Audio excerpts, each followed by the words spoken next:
Çalбаса, жазбаса, кызыкпаса, демек сен керек эмессиң. Түшүнүш керек ушул нерсени, керек эмессиң сен. Бүгүн урматтуу мекендешим, мамилени туура кылай. Мамиле кылганды билбейт адамдар. Мамиле кылганды билбей жатат. Телефон колдо, телефондо пайдалуу нерсе, бүт пайдасын эстери көрүп отурат.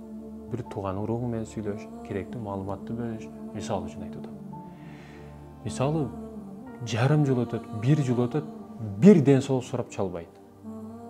Бир ден соолук сурап чалган эмес. Абалың кандай деп сураган эмес. Анан бир жылдан кийин чалып алып, мынандай проблема бар, чечип бер дейт да. Мынандай ишим бар, чечип бер дейт. Болсо ушуга чейин бир ден соолук кандайсың ака деп койгон эмес да. Мындай урматтуу мекендешим мамиле кылганды билиш керек де. Ишиң түшкөндө эле чалыш уят эмеспи? Ишиң түшкөндө эле жазсаң, бул өзүңө дагы кичине бет керек да. Мамиле кылганды бил, урматтуу мекендешим. Мамилени туура кыл. Çalбаса, жазбаса керек эмессиң. Себеби убактым жок деген нерсенин өзү жок. Керек адамга ар дайым убакыт табылат. Керек адамга ар дайым убакыт табылат. Керексиңби?